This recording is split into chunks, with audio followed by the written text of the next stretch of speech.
gobolka geeska Afrika markan waxa uu wajahayaa marxalad kale oo diblomaasiyadeed oo culus. Dagaal ayaa laga baqdin qabaa inuu ka dhax bilaabmo dalalka Eritrea iyo Ethiopia, taasi oo lagu xasuusto taariikhda dagaalkii adkaa ee dhaxmaray labadii sano intii lagu guda jiray 1998 ilaa laga soo gaaro 2000. haddaba mar kale ayaa labada wadan laga cabsi qabaa in uu dagaal dhaxmaro. arrintaasina waxaa ka digay dowladda Ethiopia, hase yeeshee dhinaca kale Eritrea war weyn oo la yaab leh ayaa ka soo baxay, waxana Addis Ababa ay ku eedeysay horinta dagaal kale oo cusub oo dhaxmari doona Asmara iyo Ethiopia. haddaba Abiy Ahmed ma waxa uu doonayaa qalalaase kale oo siyaasadeed oo gobolka geeska Afrika xilli lagu howlan yahay inqilaafka diblomaasiga ah ee u dhaxeeya dowladaha Soomaaliya iyo Ethiopia lagu soo afmeero dalka Turkiga. haddaba arrintan haddii ay dhacdo, mustaqbalka gobolka geeska Afrika muxuu noqon karaa? maxayse tahay sababta Ethiopia ku qasbaysa mar kale in ay xiisad cusub ka abuurto gobolka geeska Afrika? amar adag ayaa ka soo baxay madaxweynaha dalka Eritrea Isaias Afwerki, kaasi oo durbaba la sheegay in ay dhaqan gelinayaan ciidamada dalkiisa. xaaladda gobolka ayaa hadda ah mid xasaasi ah, wadnaha ayaa farta lagu hayaa, waxaana laga baqayaa gobolka geeska Afrika marxalad kale inay ka soo cusboonaato. arrimahaas ayaan ku eegayaa barnaamijkeena caawa Barrow Show qaybtan hore. fadlan si aad macluumaad iyo warar kale oo dheeraad aad u heshaan ku soo biira YouTube-keena oo subscribe dhaha. aad ayaad u mahadsantihiin. hore ee dalka Ethiopia oo lagu magacaabo Mulatu Teshome ayaa waxa uu baahiyay qoraal dheer oo dhinacyo badan taabanaya oo ka digaya xiisad diblomaasiyadeed oo ka bilaabanaysa gobolka geeska Afrika. qoraalkaasi waxaa lagu daabacay telefishinka Al Jazeera qaybtiisa website-ka, waxaana uu si weyn uga digayaa xaaladda gobolka geeska Afrika. Teshome waxa uu leeyahay Isaias Afwerki waxa uu diyaarinayaa dagaal cusub, waxa uu abaabulayaa dagaal ka dhana dowladda Ethiopia. Eritrea ujeedadeedu waxay tahay inay qabsato qaybo ka mid ah dalkeena, ayuu ku yiri qoraalkiisa. waxaa la joogaa xilliga aynu qaadi lahayn tillaabooyin degdeg ah oo aynu ugu hortagayno cadowga is abaabulaya, ayuu qoraalkiisa mar kale ku yiri. arrintan ayaa durbaba waxaa bilaabay inay falanqayn iyo faallayn ka sameeyaan warbaahinta ka faalloota arrimaha dagaalka iyo ciidamada, iyo weliba kuwa diblomaasiyadda aadka u darsa ee si gaar indhaha uga haya gobolka geeska Afrika. hadalka Teshome waxa uu durbaba noqday mid fariin degdega u dira dowladda Ethiopia. arrintaasi waxaa ka jawaabay Yamena Meskel, wasiirka amuraha warbaahinta u qaabilsan dalka Eritrea.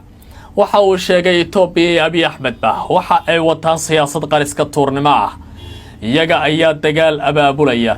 ujeedadu waxay tahay inay soo weeraraan Eritrea ama ay soo weeraraan Eritrea. innaguna waxaynu galaynaa buu yiri ka hortagga arrintan. mas-uuliyadda wixii dhaca waxaa qaadanaya, ayuu yiri Addis Ababa iyo rajiimka Abiy Ahmed ee dalkaasi jooga. Eritrea iyo Ethiopia waa laba dal oo siyaasad ahaan aad isku yaqaana, isla markaana ku suntan taariikh dagaal oo xoog leh.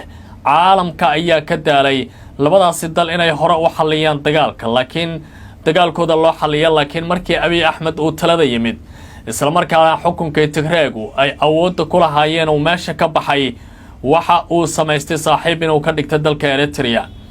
goobihii lagu dagaalamaya ee Baadhamana waxa uu dib ugu celiyay dalkaasi Eritrea, taasi oo dhalisay in Isaias Afwerki uu u abaalgudo Abiy Ahmed markii uu ku jiray dagaalkii Tigray. ciidamada Eritrea ayaa dagaalkaasi ka qaatay iyagoo ka barbar dagaalamaya maleeshiyada Axmaarada iyo sidoo kale ciidamada dalka Ethiopia ee EDF loo yaqaano, iyo sidoo kale ciidamada dalka Eritrea oo wada jira. waxa ay ka adkaadeen dagaalkii ay TPLF Ethiopia gaar ahaan kuwa Tigreegu ay wadeen. hadda labada dal xaaladooda mar kale ayay tahay mid meel adag maraysa. maxaa keenaya Ethiopia in ay haddaba muujiso toon xoog leh? muxuuse yahay walaaca durbaba la sii qabay ee hadda soo baxay?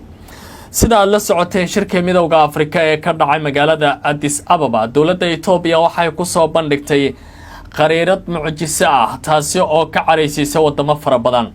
qariiradda ayaa la soo dhaxgeliyay wadamada Soomaaliya, Djibouti iyo Eritrea oo lagu daray dhulka Ethiopia. tani waxay dhalisay dood diblomaasiyadeed oo wadamada qaar ay bannaanka keeneen. dadka sida weyn uga galgasha waxaa ka mid ahaa aqoonyahanka Eritrea. waxay ku tilmaameen in Ethiopia midowga Afrika ay ka dhex dirtay fariin dagaal, taasi oo loo baahan yahay cid walba inay ka feejignaato.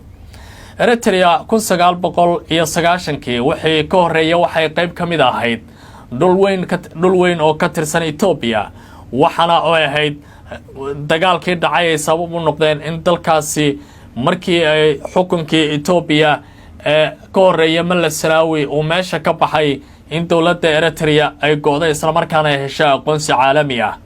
wixii xilligaasi ka dambeeyay Ethiopia waxay noqotay dal badla'aan ah, dadkeeduna ay sii koraya. taasi waa mid keentay in Ethiopia hadba dhinac ay wareegto amaba ay hadba dal cusub fooda geliso iyadoo bad raadinaysa. Soomaaliya ayay ahayd ciddii ugu horeysay isqabsadeen, laakiin Eritrea markasta waxay qabtay walaa xoog leh. waxaana walwalka ugu badan Eritrea ay ka qabtay Ethiopia ay tahay in saameyn ay ku leedahay amnigeeda qowmiga ah. taasina waa mid keentay in labada dal markasta aysan is-aamilin.